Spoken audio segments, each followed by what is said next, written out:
Bonjour, bienvenue aux Cieux ouverts pour aujourd'hui, le mardi 26 mars 2024. Prions ensemble. Notre Dieu, notre Père, nous te remercions, nous sommes reconnaissants envers toi pour tout ce que tu as fait pour nous jusque-là. Nous te remercions de nous avoir réveillés ce matin et nous commettons ce jour entre tes mains. Et en commençant par ta parole, Seigneur, nous demandons que tu viennes nous parler, nous enseigner ta parole toi-même. Aide-nous pour qu'on puisse continuer à te plaire. Merci Éternel. Au nom de Jésus, nous avons prié. Amen. Donc aujourd'hui, nous allons parler sur le sujet d'apprenez des anciens. Apprenez des anciens. Notre passage biblique est tiré du livre d'Exode, chapitre 18, de versets 1 à 24. Et notre verset à mémoriser est l'Exode 18, verset 19. Exode 18, verset 19, j'ouvre ma Bible. Donc, Exode 18, 19 nous dit, « Maintenant, écoute ma voix. Je vais te donner un conseil et que Dieu soit avec toi. Sois l'interprète du peuple auprès de Dieu et porte les affaires devant Dieu. » Lisons notre passage biblique ensemble.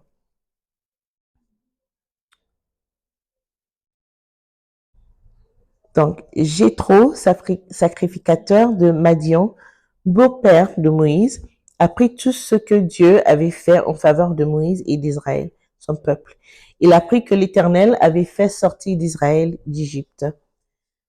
Jéthro, beau-père de Moïse, prit Séphora, femme de Moïse, qui avait été renvoyée. Il prit aussi les deux fils de Séphora, l'un se nommait Gershom, car Moïse avait dit, j'habite un pays étranger. L'autre se nommait Eliezer, car il avait dit, le Dieu de mon père m'a secouru, et il m'a délivré de l'épée de Pharaon. Jéthro, beau-père de Moïse, avec les fils et la femme de Moïse, vint au désert où il campait à la montagne de Dieu. Il fit dire à Moïse, moi, ton beau-père Jéthro, je viens vers toi avec ta femme et ses deux fils. Moïse sortit au-devant de son beau-père, il se prosterna et il le baissa. Ils s'informaient réciproquement de leur santé et ils entraient dans la tente de Moïse.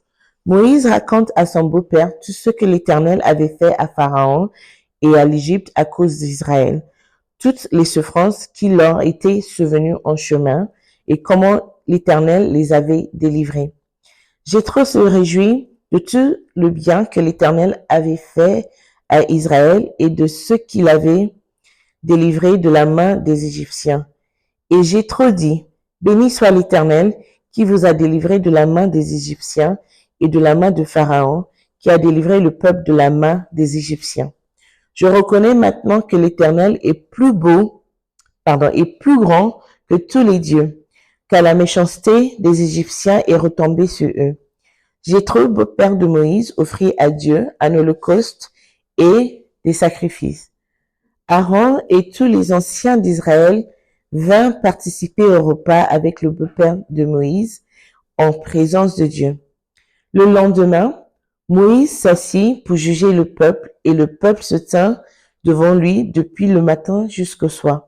Le beau-père de Moïse vit tout ce qu'il faisait pour le peuple et il dit, que fais-tu là avec ce peuple? Pourquoi sièges-tu seul et tout le peuple se tient-il devant toi depuis le matin jusqu'au soir? Moïse répondit à son beau-père, c'est que le peuple vient à moi pour consulter Dieu. Quand ils ont quelque affaire, il vient à moi, je prononce entre eux et je fais connaître les ordonnances de Dieu et ses lois. Le beau-père de Moïse lui dit, ce que tu fais n'est pas bien. Tu t'épuiseras toi-même et tu épuiseras ce peuple qui est avec toi, car la chose est au-dessus de tes forces. Tu ne pourras pas y souffrir seul. Maintenant, écoute ma voix. Je vais te donner un conseil et que Dieu soit avec toi. Sois l'interprète du peuple auprès de Dieu et porte les affaires devant Dieu. Enseigne-leur les ordonnances et les lois et faire-leur connaître le chemin qu'ils doivent suivre et ce qu'ils doivent faire. Choisis parmi tout le peuple des hommes capables, craignant Dieu, des hommes intègres, ennemis de la cupidité, établis-les sur eux comme chefs de 1000, chefs de 100, chefs de 50 et chefs de 10. Qu'ils jugent le peuple en tout temps, qu'ils portent devant toi toutes les affaires importantes et qu'ils prononcent eux-mêmes sur les petites causes. Allège la charge et qu'ils la portent avec toi. Si tu fais cela et que Dieu te donne des ordres, tu pourras y suffire. Et tout ce peuple parviendra heureusement à sa destination. Moïse écouta la voix de son beau-père et fit tout ce qu'il avait dit. Gloire à Dieu, que le Seigneur bénisse sa parole. Là, nous pouvons voir l'impact d'un ancien dans la vie d'un prophète de Dieu, Moïse. Même si Dieu lui avait donné la force et la sagesse, il avait ce but qu'il devait accomplir. Il avait quand même ou toujours besoin d'un conseil d'un ancien. De nos jours, beaucoup de jeunes considèrent les anciens comme les vieilles écoles ou la vieille école et ils pensent qu'ils peuvent s'en passer d'eux. Ils font une grosse erreur. Je sais qu'il y a beaucoup de progrès dans les sciences et la technologie aujourd'hui et que les jeunes ont plus accès à l'information que jamais auparavant. Mais peu importe le nombre de ressources dont ils ont ou dont ils disposent, il y a des choses que les aînés ont qui n'ont pas, et cette chose, c'est l'expérience.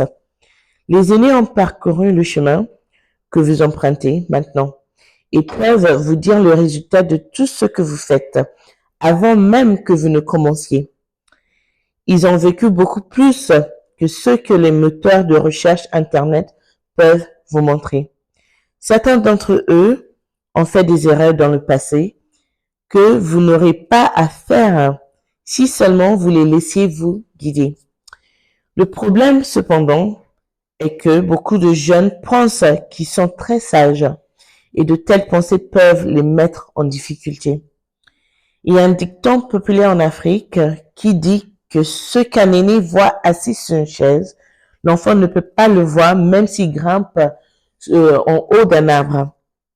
J'ai beaucoup appris de papa S.G. Elton, bien qu'il ait eu des conseils qu'il a donnés à l'époque et que je pensais être erronés.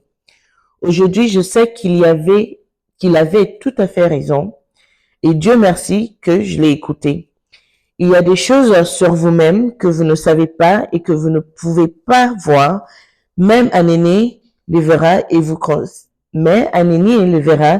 conseillera de manière appropriée. Proverbe 30:12 nous dit, il est une race qui se croit pure et qui n'est pas lavée de sa souillure. Vous pourriez penser que votre talent et vos connaissances sont suffisants pour vous faire réussir. Mais un aîné attirera votre attention sur un défaut de caractère dont vous devez vous débarrasser si vous voulez vraiment réussir. Lorsque vous êtes employé dans une organisation, respectez ceux qui sont là bien avant vous. À l'église, prêtez attention à ce que les anciens ont à dire. À la maison, ne négligez pas les conseils de vos parents, vos grands-parents, vos oncles et vos tantes.